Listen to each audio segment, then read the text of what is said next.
आदाब, नमस्कार। मैं फुरकान अहमद, आप देख रहे हैं जनता की आवाज़। प्रिय दोस्तों और देशवासियों, आज कुछ प्रदेशों में विधानसभा के उपचुनाव के नतीजे आए हैं और उन नतीजों में कहावत है कि सर मुंडाते ही ओले पड़े। नए नुहेले भारतीय जनता पार्टी के राष्ट्रीय अध्यक्ष श्री नितिन नवीन जो विधानसभा की सीट से इस्तीफा दिया था वो भी हार गए और मध्य प्रदेश में भी भाजपा की सीट थी वो भी हार गए। अब ये हार क्यों हुई? भारतीय जनता पार्टी इस पे विश्लेषण तो करेगी, पर हार इसलिए हुई कि भाजपा में और भाजपा सरकार में और आदरणीय देश के प्रधानमंत्री और गृह मंत्री, रक्षा मंत्री और अन्य प्रदेशों के मुख्यमंत्री, उत्तर प्रदेश के मुख्यमंत्री, उत्तराखंड के मुख्यमंत्री, बिहार के मुख्यमंत्री, इनमें अधिक घमंड और अहंकार और रावण समझने लगे अपने आप को ये लोग। तो जनता है, लोकतंत्र है। और दूसरी चीज ये भी है कि कुछ बुद्धिजीवी लोग जो इसका विश्लेषण कर रहे हैं वो ये भी कह रहे हैं कि ये उपचुनाव में मशीनों में सेटिंग नहीं करते और निर्वाचन आयोग पे इतना दबाव नहीं बनाते कि जिताना ही है।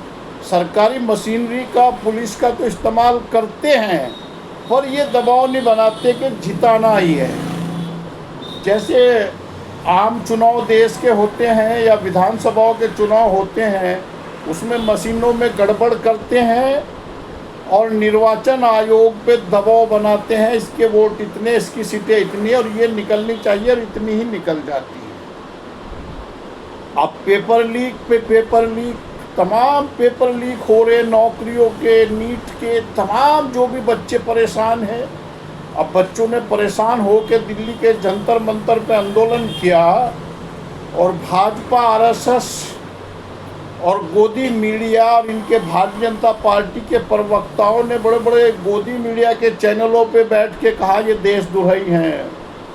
अब वो बच्चे राष्ट्रभगत हैं, देश के बच्चे हैं, 17-27 के बीच के हैं, पढ़े लिखे बच्चे हैं, समझदार हैं।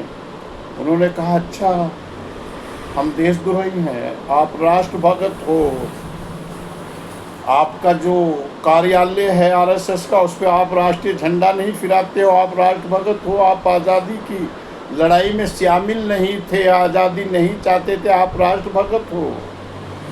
आप आरएसएस का रजिस्ट्रेशन इसलिए नहीं कराते हो कि लेखा जोखा देना पड़ेगा, आप राष्ट्रभगत हो, देशद्रोही तो आप हो। सिर मुड़ाते ही होने पड़े और हार गए। बट बिहार में एक सीट पे चुनाव होता, वहाँ मैसेज ये हुआ कि मेरे हिसाब से वहाँ आदरणीय श्री लालू प्रसाद यादव की पार्टी भी ख़त्म की ओर है, क्योंकि 2 बेटे हैं, आय से अधिक संपत्ति है, भ्रष्टाचार का पैसा है और आदरणीय नेताजी मुलायम सिंह यादव जी को देश का प्रधानमंत्री लालू यादव ने बनने नहीं दिया था। अब दोनों बेटे लड़ रहे हैं, आपस में लड़कियां लड़ रहे हैं। मुसलमानों को भी विकल्प मिला और वो चल दिए जन सरोज प्रशांत किशोर के साथ। मुसलमान वोट का तो एक मिजाज है, उसे अगर विकल्प मिल गया, भाजपा को कोई हरा रहा वो उसके साथ चला जाता है। कोई गलत फहमी में ना रहे, ये जो सोचे कि मुसलमान उसका वोट है, उसका ये किसी का वोट नहीं है। ये केवल भाजपा को जो हरा रहा होगा उससे वोट देता है, वो चाहे फिर इसका भी भाजपा से ज़्यादा नुकसान कर दे, इसे उसकी परवाह ही नहीं होती। ये गुस्से में, नफरत में वोट कर देता है। और ये मैं अपनी तरफ से बात नहीं कह रहा, कोई ये समझने लगे कि हम अपनी तरफ से कह रहे हैं। हरिद्वार और देहरादून के लोगों से, सहारनपुर के लोगों से, मुजफ्फरनगर, बिजनौर के लोगों से शादी ब्याह मैयत, खुशी में ज़्यादा आना जाना होता है, मिलना होता है लोगों से। इन जगहों का मुसलमान भी विपक्षी दलों से निराश है, परेशान है, पर वो समझ रहा है कि कोई विकल्प नहीं है, इसलिए वोट कर रहा है।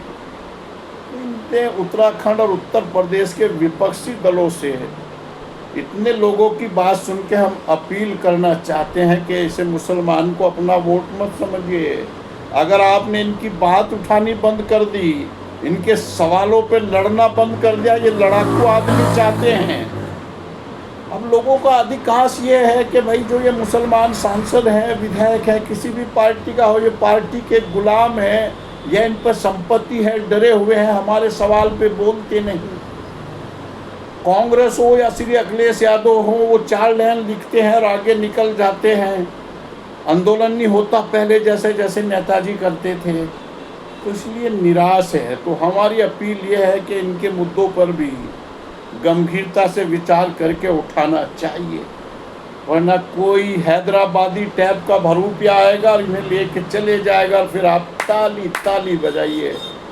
ये तो मेरी भविष्यवाणी है कि श्री लालू यादव की पार्टी समाप्त की और है, क्योंकि लालू यादव के लड़का लड़की सब लड़ रहे हैं। बड़े लड़के ने खान सर को गाली दी, कहा पाकिस्तान भेज दो। लालू यादव के साले ने, साधु यादव ने पूरे मुसलमानों को गाली दी और तेजस्वी यादव चुप। मुसलमान ने प्रशांत किशोर को दे दिया। उन्होंने कहा ठीक है भाई, गाली देता रहे, आपकी मर्जी है।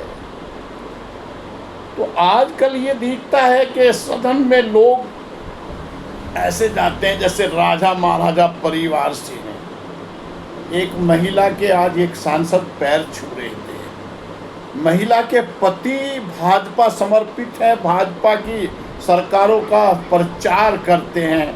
महिला अपने आप को समाजवादी कहती है, पर घमंडी महिला है। 4 वोट दिला नहीं सकती, ना उसके समाज के वोट हैं। राज्यसभा में बना रखा है, किस्मत के खेल हैं। और एक समाजवादी सांसद ने उनके जब पैर छुए तो मुझे लगा कि हजारों समाजवादियों का अपमान हुआ है, एक घमंडी महिला के पैर छूना।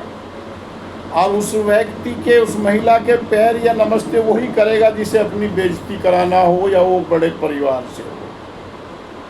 तो भैया, वीडियो अगर अच्छी लगी हो तो लाइक करना, शेयर करना,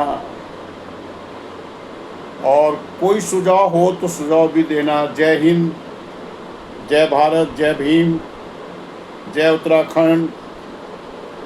अंकिता भंडारी अमर रहे, अमर रहे, अमर रहे।